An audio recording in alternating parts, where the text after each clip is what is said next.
जोरदार तालियां हम सभी के होना चाहिए। साथ ही हम बहुत बहुत अभिनंदन करते हैं हमारे मंचासीन सभी विद्वानों का, अतिथियों का।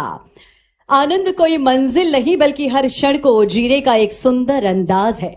तो आइए इस सकारात्मक ऊर्जा से भरे हुए इस कार्यक्रम का हम शुभ आरंभ करते हैं, जहां मुस्कान एक नई प्रेरणा बनेगी और हर पल एक नई खुशी का संदेश देगा। प्रदेश के यशस्वी जनप्रिय माननीय मुख्यमंत्री जी से हम सादर अनुरोध करते हैं, कृपया दीप प्रज्वलन कर आनंद के आयाम राष्ट्रीय संगोष्ठी का मंगल आरंभ करें। साथ ही हम निवेदन करते हैं अपने सभी मंचासीन अतिथियों से दीप प्रज्वलन के इस शुभ कार्य में सहभागी करें। आरोग्यम धन संपदा शत्रु विनाशाय दीप ज्योति नमोस्तुते दीप ज्योति नमोस्तुते दीप ज्योति नमोस्तुते ज्योति ब्रह्मा दीपो ज्योतिर्नमोदयः दीपो हरतु मे पापं सन्ध्यादीपो नमोस्तुते सन्ध्यादीपो नमोस्तुते सन्ध्यादीप नमोस्तुते। हार्दिक धन्यवाद माननीय मुख्यमंत्री जी, हार्दिक धन्यवाद समृद्ध मंच। ये दीप केवल प्रकाश का प्रतीक नहीं बल्कि ये हमारे भीतर के अज्ञान को मिटाकर आनंद के उजास को प्रज्वलित करने का संकल्प भी है। माननीय मुख्यमंत्री जी, मंचासीन अतिथिगण और यहाँ उपस्थित सभी आनंद की खोज में निकले हुए सजग नागरिकों को हम सादर प्रणाम करते हैं, आप सभी का अभिनंदन करते हैं। आनंद के आयाम केवल एक कार्यक्रम नहीं, ये एक अनुभव है, एक यात्रा है जो हमें बाहर की दुनिया से उठाकर हमारे भीतर के उस कोमल, शांत और प्रकाशमान केंद्र तक ले जाती है जहां बसता है आनंद। और मध्य प्रदेश वो पावन भूमि है जिसने केवल खुशहाली को अपने मध्य प्रदेश का केंद्र बिंदु बनाया है और प्रदेश का हर एक नागरिक खुशहाल हो, इस हेतु माननीय मुख्यमंत्री जी कृत संकल्पित है। राज्य आनंद संस्थान एक ऐसा अनूठा प्रयास जो नागरिकों के जीवन में मानसिक, भावनात्मक और आध्यात्मिक संतुलन स्थापित करने के लिए समर्पित है। आइए एक बार जोरदार तालियों के माध्यम से हम मध्य प्रदेश के माननीय मुख्यमंत्री जी का अभिनंदन करें, स्वागत करें। देवियों सज्जनों, तालियां लगातार गूंजती रहें और अतिथि सत्कार हमारी परंपरा है, हमारी परिपाटी है। उसी परंपरा और परिपाटी के उपक्रम का निर्वहन करने के लिए हम आगे की ओर बढ़ रहे हैं। देवियों सज्जनों, आप सभी की ओर से मध्य प्रदेश के माननीय मुख्यमंत्री जी के स्वागत और सत्कार के लिए हम सादर अनुरोध करते हैं प्रमुख सचिव श्री राघवेंद्र सिंह जी, आपसे माननीय मुख्यमंत्री जी का अभिनंदन सभी की ओर से पुष्प गुच्छ भेंट कर करें। स्वागत के इस उपक्रम में सम्मिलित हो हम सभी अपनी करतल ध्वनि के माध्यम से। हार्दिक धन्यवाद। और इसी उपक्रम में अब हम अनुरोध करते हैं श्री सचिन सिन्हा, महानिदेशक आरसीवीपी नरोन्हा प्रशासनिक एवं प्रबंधकीय अकादमी, सर आपसे माननीय मुख्यमंत्री जी का अभिनंदन करें, स्वागत करें। तालियां हम सभी की लगातार बजती रहें।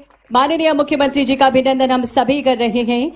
श्री सचिन सिन्हा जी माननीय मुख्यमंत्री जी का अभिनंदन एवं स्वागत कर रखे गए और इसी क्रम में मुख्यमंत्री जी के अभिनंदन हेतु हम सादर अनुरोध करते हैं श्री आशीष कुमार, सीईओ, आपसे माननीय मुख्यमंत्री जी का अभिनंदन करें। स्वागत के भाव निश्चित ही हम सभी के मन में है और तालियां लगातार गुंजायमान रहें। आज के इस कार्यक्रम को बेहद महत्वपूर्ण और खास बना रही हैं आप सभी की ये तालियां।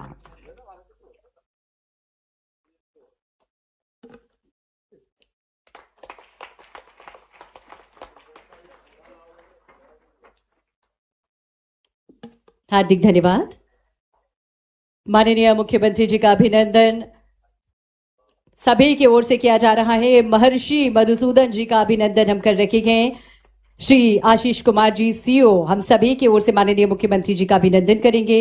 श्री सत्य प्रकाश आर्य, निदेशक राजानंद संस्थान, आपसे भी हमारा सादर अनुरोध। महर्षि मधुसूदन जी का स्वागत एवं अभिनंदन करें। तालियां हम सभी की भरपूर होना चाहिए।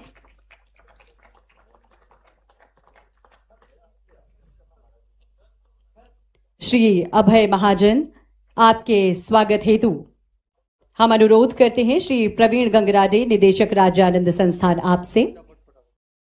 इसके साथ ही हमारे सभी विद्वान मंचासीन अतिथियों के स्वागत के लिए सादर अनुरोध, सादर आग्रह हमारे निदेशक श्री प्रवीण गंगराडे जी आपसे, और इसके साथ ही हम अनुरोध करते हैं श्री सत्य प्रकाश आर्य, निदेशक, आपसे संयुक्त रूप से हमारे सभी मंचासीन विद्वानों का, अतिथियों का स्वागत करें और इस उपक्रम में हम सभी भी सम्मिलित हों। तालियां रुकनी नहीं चाहिए, आज के इस पल को बेहद खास बना रही है आपकी तालियां।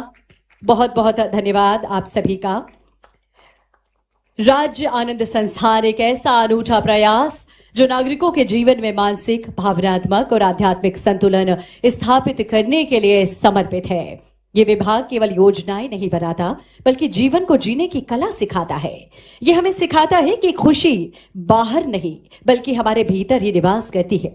आनंद विभाग जो हमारे अंदर मौजूद आनंद की तलाश करने में, हमें सकारात्मक बनाने में, हमारी जिंदगी को खुशहाल बनाने के लिए पूरी तरह से समर्पित है। ऐसे विभाग के लिए भी हम एक बार करतल ध्वनि से स्वागत करें, अभिनंदन करें।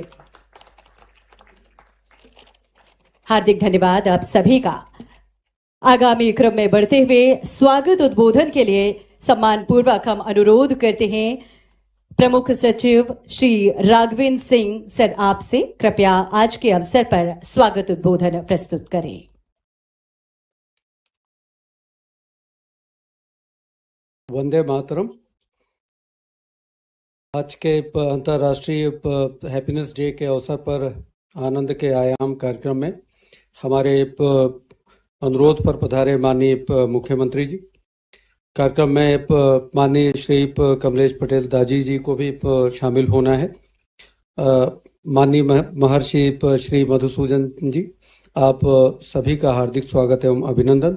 मंचासीन सभी अतिथियों का हृदय से स्वागत। आज के इस अवसर पे हमारा कार्यक्रम आप सभी विद्वजन की उपस्थिति, आपके सुझाव और आपके दिशा निर्देशन पर हम आगे उत्साह से काम करने के लिए प्रेरित होंगे। आपके सुझावों से पूर्व में हमने कई कार्यक्रमों में नवाचार किया भी है। आनंद विभाग के कार्यक्रम का तेजी से विस्तारण हुआ है। सभी ब्लॉकों के शासकीय सेवकों के लिए आनंद की गतिविधियां चलाई जा रही हैं। शासकीय सेवक स्वयं आनंदित रहना, जनता के साथ व्यवहार कुशलता, सकारात्मक व्यवहार करना सीख रहे हैं। नागरिकों को अवसाद तनाव से मुक्ति के लिए हमारे कार्यक्रम बेहद प्रभावी रहे हैं। विद्यार्थियों को स्कूल से लेकर कॉलेज तक मानवीय मूल्यबोध एवं जीवन के लक्ष्य के प्रति जागरूक किया जा रहा है। माननीय मुख्यमंत्री जी की प्रेरणा से अन्य विभागों के सहयोग से मध्य प्रदेश के प्रमुख जिलों में वेलनेस सेंटर की स्थापना की जा रही है, जिससे नागरिकों को आनंद की स्थिति में आने में सहयोग किया जा सके। अंत में संस्कृत के एक श्लोक से अपनी बात खत्म करूंगा। चित्ते प्रसन्ने भुवनम प्रसन्नम, चित्ते विषणे भुवनम विषणम।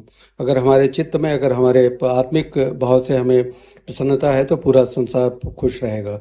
मैं चूंकि समय की बाध्यता है तो मैं आगे एक छोटे से उद्बोधन के लिए माननीय श्री मधुसूदन जी महाराज को आमंत्रित करता हूं। माननीय मुख्यमंत्री जी को आगे एक और कार्यक्रम में जाना है, तो आपका संक्षिप्त।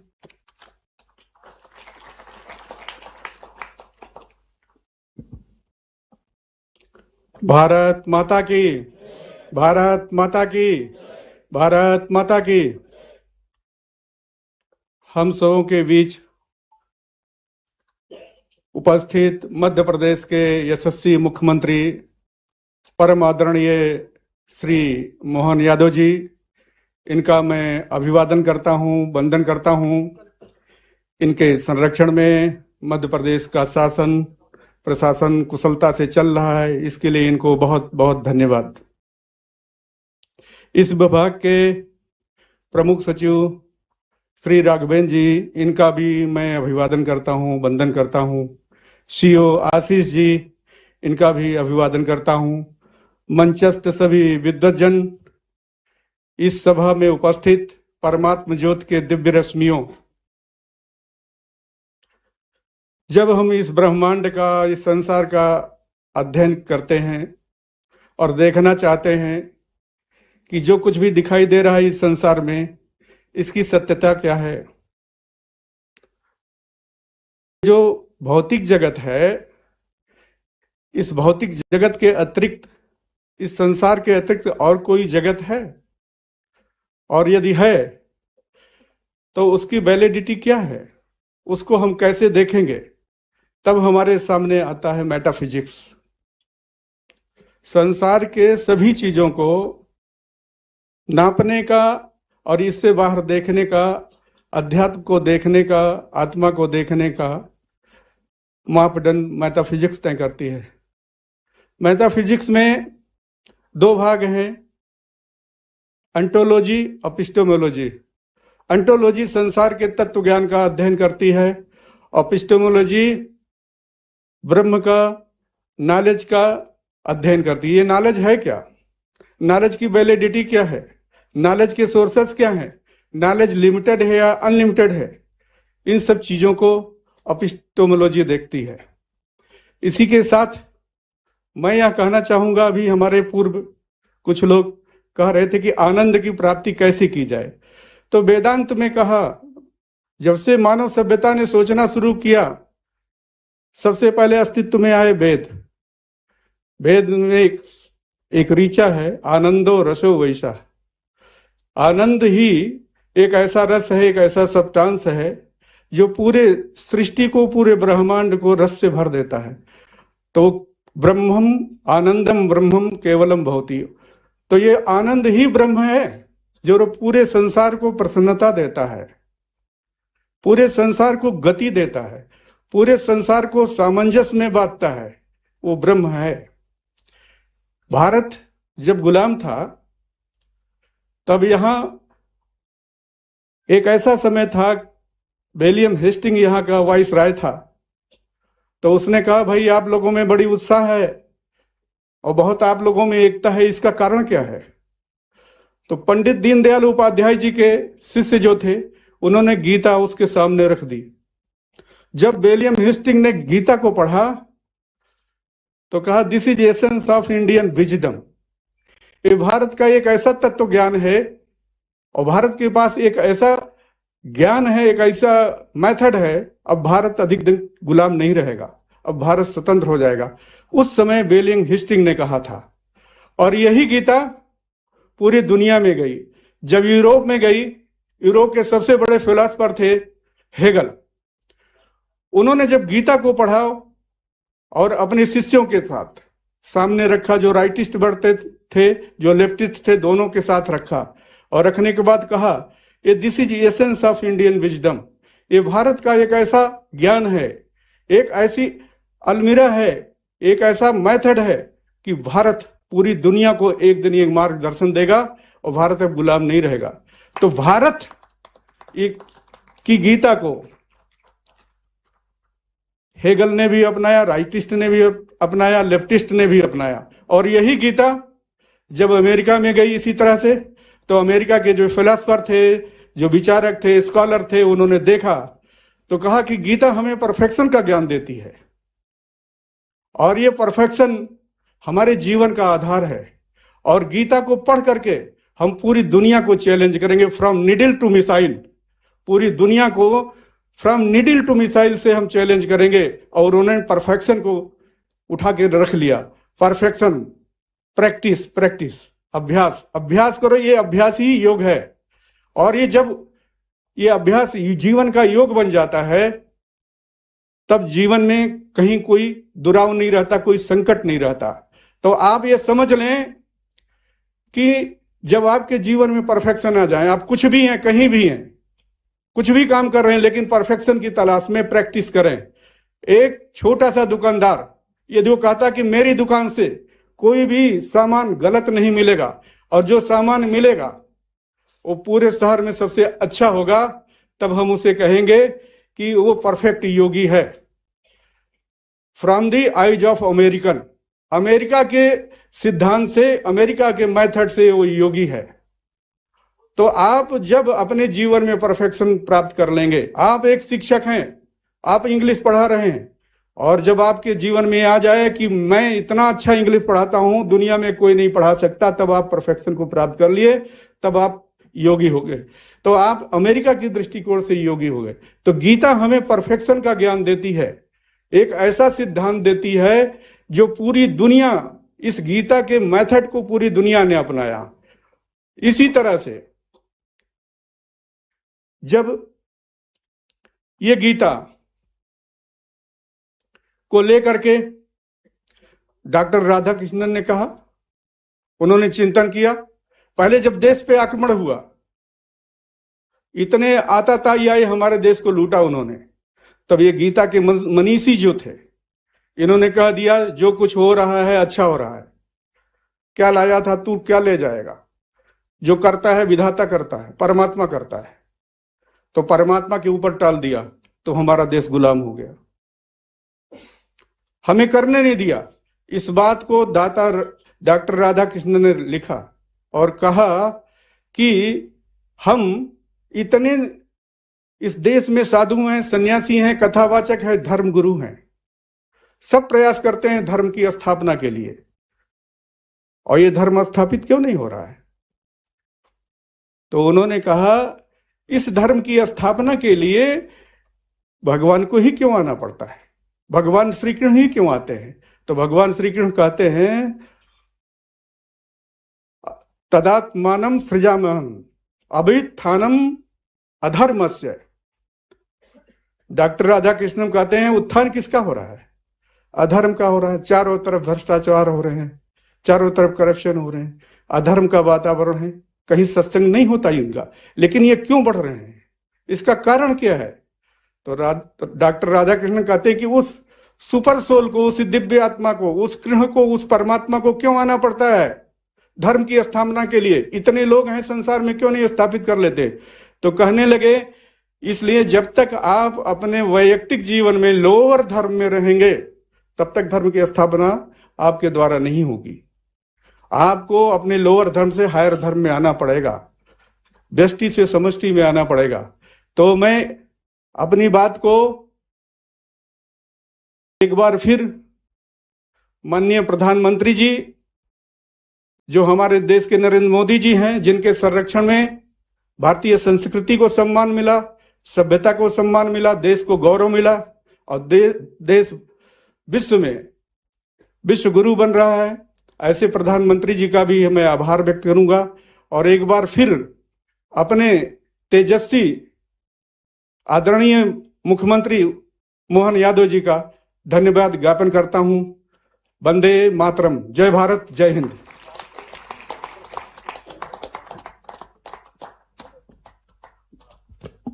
हार्दिक धन्यवाद महर्षि मधुसूदन जी, आपने अपने मार्गदर्शन से निश्चित ही हम सभी का पथ आलोकित किया। राज्य आनंद संस्थान के द्वारा प्रदेश के ग्रामीण क्षेत्रों में 14 से 28 जनवरी के बीच में आनंद उत्सव का आयोजन किया गया था। आनंद उत्सव के अंतर्गत कई सारी गतिविधियां यहां आयोजित की गई थी, जिसके अंतर्गत फोटोग्राफी प्रतियोगिता और वीडियोग्राफी प्रतियोगिता में प्रथम, द्वितीय और तृतीय पुरस्कार प्राप्त करने वाले प्रतियोगियों को आज हम मंच से सम्मानित करने जा रहे हैं। हम सादर अनुरोध करते हैं मध्य प्रदेश के माननीय मुख्यमंत्री डॉक्टर मोहन यादव जी, आपसे कृपया हमारे इन प्रतियोगियों को सम्मानित करने की कृपा करें। हम आपको बता दें कि इस क्रम में प्रथम पुरस्कार प्राप्त करने वाले प्रतिभागी को 25,000, द्वितीय पुरस्कार प्राप्त करने वाले प्रतियोगी को 15,000 और तृतीय पुरस्कार प्राप्त करने वाले प्रतियोगी को 10,000 रुपए का चेक आज प्रदान किया जा रहा है। इस क्रम में प्रथम स्थान पर रहे श्री मिलिंद्र कुमार पेवहरे। तालियां हम सभी की भरपूर होना चाहिए। जिला बालाघाट से आप हमारे बीच में हैं, प्रथम स्थान आपने प्राप्त किया है और रस्साकसी, महिलाओं द्वारा जो रस्साकसी खेल में उत्साहपूर्वक अपनी सहभागिता दी गई थी, इस दृश्य को आपने कैप्चर किया है। प्रथम पुरस्कार के रूप में 25,000 रुपए का चेक आज माननीय मुख्यमंत्री जी के कर कमलों से आपको प्रदान किया जा रहा है। आपको बहुत बहुत बधाइयां। और इसी क्रम में द्वितीय पुरस्कार प्राप्त करने वाले श्री शैलेंद्र बिहारिया मंच पर आमंत्रित हैं। बलून दौड़ के अंतर्गत आपने महिलाओं द्वारा उत्साहपूर्वक बलून दौड़ को कैप्चर किया। तृतीय पुरस्कार के रूप में सुश्री सीमा अग्निहोत्री को आज पुरस्कृत किया जा रहा है। जिला रतलाम से आप हमारे बीच पधारी हैं। बहुत बहुत बधाइयां, शुभकामनाएं। और वीडियो प्रतियोगिता के अंतर्गत प्रथम स्थान पर रहे श्री सैयद अफजोन, कृपया आप मंच पर पधारें और माननीय मुख्यमंत्री जी और हमारे सभी विद्वान आपको सम्मानित कर रहे हैं। प्रथम पुरस्कार के रूप में 25,000 रुपए का चेक आज आपको प्रदान किया जाएगा। स्मृति चिन्ह भेंट किया जा रहा है। द्वितीय पुरस्कार के रूप में श्री राजा खान ने द्वितीय पुरस्कार प्राप्त किया है। तालियां हम सभी के लगातार बजती रहें इनकी हौसला अफजाई के लिए। तृतीय पुरस्कार श्री जीवन रक्षक, जिला सागर विकासखंड जयसीनगर से आप हमारे बीच हैं। आपकी इन उपलब्धियों के लिए आपको ढेरों बधाइयां, शुभकामनाएं। हार्दिक धन्यवाद माननीय मुख्यमंत्री जी, और इन सभी प्रतियोगियों को, इन सभी प्रतिभागियों को हार्दिक बधाइयां, शुभकामनाएं। मुस्कान से महकता व्यक्तित्व, सरलता में सिमटी महानता और जनसेवा में समर्पित एक ऐसा प्रेरणादायक नेतृत्व, जिनका मुस्कुराता हुआ विराट व्यक्तित्व केवल प्रदेश का नेतृत्व ही नहीं करते, बल्कि अपने व्यवहार, अपनी सरलता और अपनी मुस्कान से हर हृदय में आनंद का संचार करते हैं। वे स्वयं प्रसन्न चित्त रहते हैं और अपनी सकारात्मक ऊर्जा से प्रदेश के लाखों लोगों के जीवन में खुशियों की रोशनी भरते हैं। मध्य प्रदेश की धरती धन्य है जिसे मिला है ऐसा संवेदनशील, सहज और प्रेरणादायक नेतृत्व। मध्य प्रदेश के मुखिया, मध्य प्रदेश के माननीय मुख्यमंत्री जी के रूप में जोरदार तालियों के बीच में आइए हम सभी मिलकर आग्रह करें प्रदेश के मुखिया, मध्य प्रदेश के माननीय मुख्यमंत्री जी से आज के इस शुभ अवसर पर अपने अमृत वचनों से हम सभी का मार्ग प्रशस्त करें। आनंद आयाम अंतर्राष्ट्रीय खुशहाली दिवस के अवसर पर मंच पर विराजमान हरिद्वार से पधारे परम पूज्य महर्षि मधुसूदन जी, आपको प्रणाम कर रहा हूं, आपका अभिनंदन करता हूं। तालियों से हम मध्य प्रदेश सरकार की ओर से उनका स्वागत करें। इसी कार्यक्रम में मान्यवर अभय महाजन जी, दीनदयाल शोध संस्थान के सचिव हैं, हमारे बीच चित्रकूट से पधारे हैं। दाजी की टीम से श्रीमान रामकृष्णा जी, आप हमारे बीच पधारे, आपका भी स्वागत है, अभिनंदन है। डॉक्टर जामदार जी, आपका स्वागत, अभिनंदन। सचिन सिन्हा जी, आशीष गुप्ता जी, मंच पर उपस्थित समस्त अतिथिगण, एक बार जोरदार अभिनंदन सबका कर दें। ये विषय बड़ा कठिन है और बड़ी चुनौती के बीच में मुझे खड़ा कर दिया है। आनंद के आयाम और अंतर्राष्ट्रीय खुशहाली दिवस। अब ये खुशहाली और आनंद, सुख और दुख के बीच में से समझने का देश का और दुनिया के बीच का जो अंतर है, ये बड़ा सरल भी है लेकिन भारी कठिन भी है। हमारे लिए महाराज जी ने भगवान कृष्ण के जीवन के प्रसंग, उनके मुखारविंद से गीता और गीता के बाद गीता के बारे में लोगों की मान्यता, समझने के भाव, ये सही है। भगवान कृष्ण के जीवन के कष्टों को भी हम समझ सकते हैं, उनके माता पिता के कष्टों को भी समझ सकते हैं। कभी कभी ध्यान ही नहीं जाता है यशोदा मैया पे भी क्या बीती होगी। कुछ कुछ चीजें तो अद्भुत है जिससे हम पकड़े अगर तो ध्यान में आएगा। नंद बाबा और यशोदा मैया, वो तो अपने गोकुल में है, उनको तो कोई कष्ट नहीं है, लेकिन मित्र का परिवार कष्ट में है। और मित्र के परिवार में कष्ट क्या है, वो स्वयं जेल में है। एक बच्चा पैदा हो जाए और पैदा होते ही उसको पैदा होने के साथ कंस हाथ में लेकर के नारियल की तरह खंबे पे फोड़ करके विभत्स तरीके से उसकी हत्या करता है। एक बच्चा मरे, दूसरा बच्चा मरे, तीसरा बच्चा मरे, चौथा बच्चा मरे, ये क्रम खत्म नहीं हो रहा है। ये भी हमारे कथाकारों से ही निवेदन है। हम तो अपन राजनीतिक दृष्टि थोड़ी संकट में भी पड़ जाते बोलते बोलते, लेकिन अगर हम ध्यान से देखें तो 7 बच्चे एक के बाद एक, कोई 7वां ऐसा कहते कि वो गर्भ गिर गया, लेकिन बलराम दूसरी माँ से, उस समय का विज्ञान कितना उन्नत होगा कि भ्रूण शिफ्ट हो गया रोहिणी माता के गर्भ में, 7 माह एक के पेट में, दूसरे 2 माह दूसरे के पेट में। अब ये उस काल का विज्ञान हो सकता है उतना होगा, मैं तो उस पर भी नहीं जाना चाहता हूँ। लेकिन 8वें बच्चे को बचाना है और समाज के सामने ये चुनौती भी है कि ये भविष्य की बड़ी धरोहर है, एक बड़े संकल्प की पूर्ति होगी, बड़े कष्ट का अंत होगा। तो बच्चे को बचाने के लिए युक्ति बुद्धि से आज भी मुझे लगता कितना चुनौती का ये मुद्दा होगा कि यशोदा मैया और नंद बाबा अपनी संतान को अपने मित्र को मरने के लिए दे। मित्र के पास जाएगा तो उसकी गारंटी थी कि कंस उसको छोड़ने वाला नहीं, लेकिन दूसरे के बच्चों को पाल करके अपने बच्चे से ज्यादा दुनिया में उदाहरण बन जाए कि कृष्ण और यशोदा मतलब माँ बेटे का संबंध जो बताया है, ये आनंद हमारे अपनी संस्कृति से आ सकता है, ये सनातन संस्कृति से आ सकता है। जिनके जीवन में, और हमने कभी कहीं सुना भी नहीं है कि यशोदा माँ ने कभी उफ किया हो या नंद बाबा ने कभी कहा हो कि ये कन्हैया हमारा है कि नहीं, जब तक उनके पास रहा। और ये दृष्टिकोण और ये दौर हम हर बार अलग अलग प्रकार से देखते हैं, कृष्ण भगवान के जीवन से भी देखते हैं।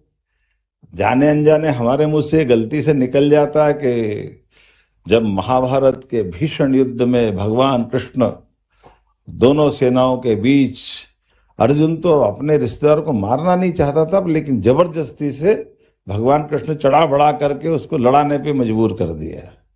ऐसे अपने मन में से मुंह से निकल जाता है।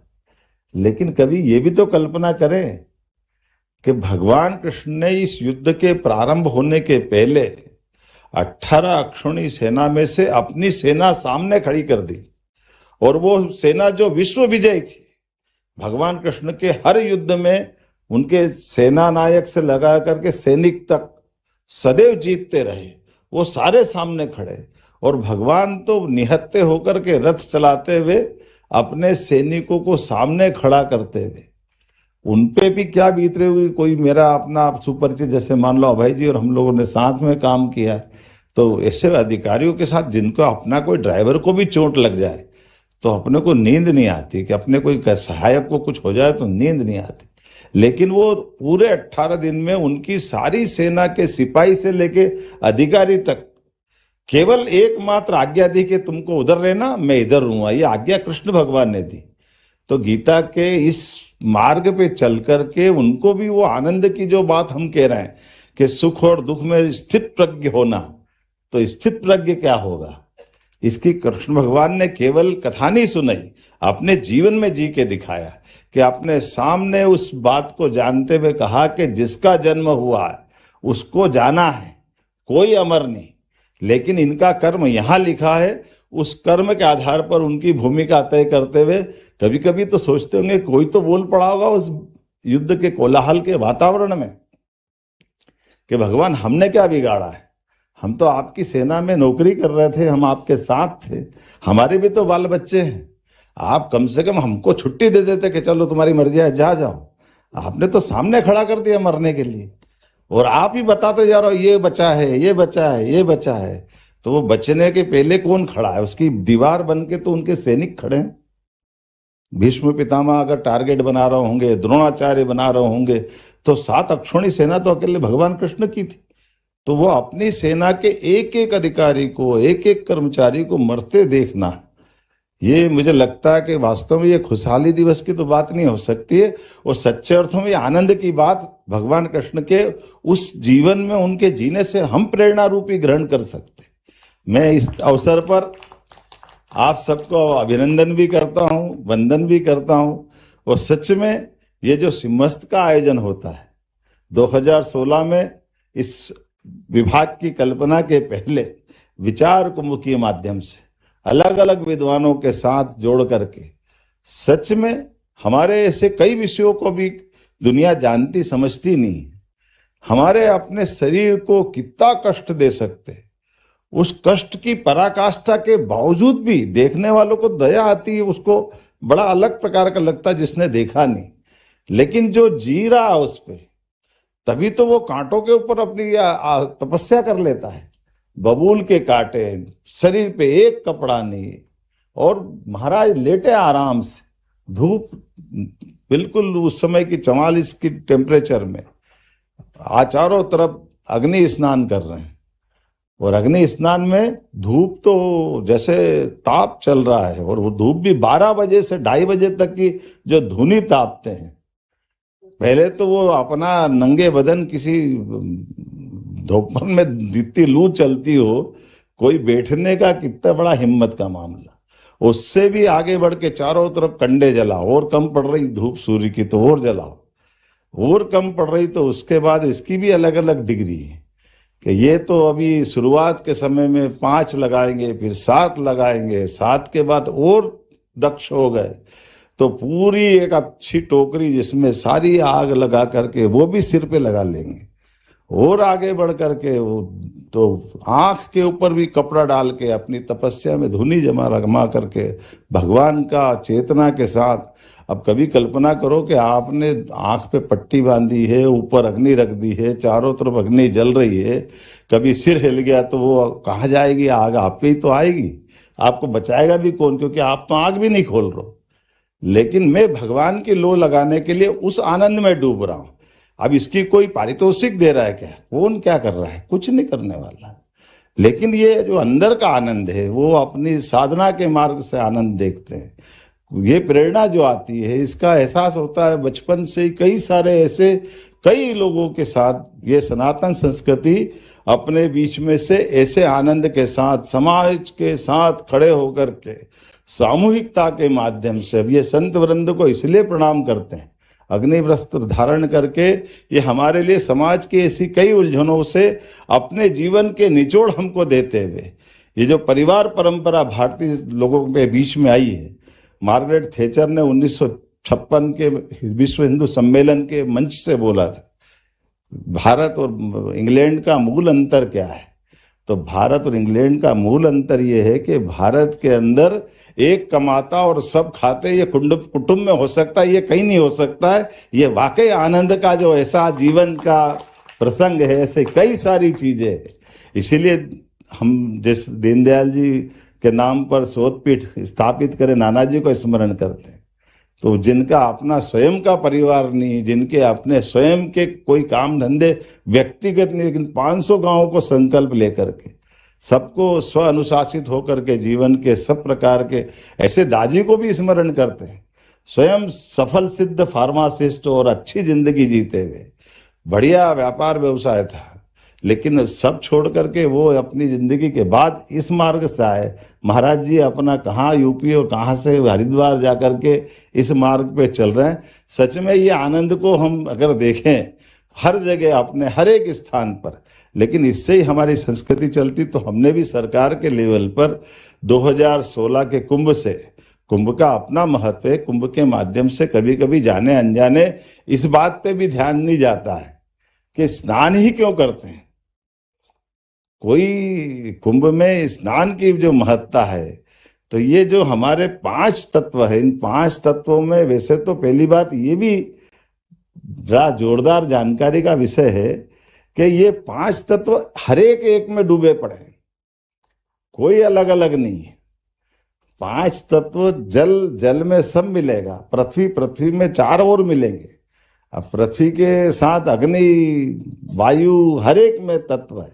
और यही तो भगवान कृष्ण अपने मुखारविंद से 13वें अध्याय में कहते स्थित हमारा, अब ये जो खासकर क्षेत्रज्ञ विभाग के माध्यम से जो अध्याय में समझाते हैं, तो ये 5 तत्वों का बना हुआ शरीर और 5 कर्मेंद्रियां, 5 ज्ञानेंद्रियां और मन बुद्धि अहंकार, इन सब से मिला हुआ ये दोनों का शरीर, इसमें से चेतना जागृत होती है। और वो चेतना ही तो हमारे दुनिया में आज भी उस प्रकार के मार्ग पे ले जाती है जिसके लिए हम सब अपने जीवन की उत्पत्ति, प्रारब्ध, इस सब को खोजते हुए कई कारण से सनातन संस्कृति में ऐसी धाराएं हैं। हम सब आज के इस अवसर पर आनंद के इसी में वापस माहौल में आ जाएं। ये हमारा आयोजन वाकई अपने जीवन के रहस्य को समझते हुए अपने काम को दक्षता से करते जाए, आनंद से करते जाए, जितना अच्छा हो जरूर करते जाए। मेरी अपनी ओर से इस पूरे विभाग के साथ मैं भी पूछ रहा था कि जिनको पुरस्कार मिला वो क्या कर रहे हैं। एक ने फोटोग्राफी करी, उनको पुरस्कार मिला, एक ने वीडियोग्राफी करी, उनको पुरस्कार मिला। अब ये फोटो वीडियो से भी आनंद आ रहा है, ये भी तो मजा है। हमारे लिए कैसा आनंद है।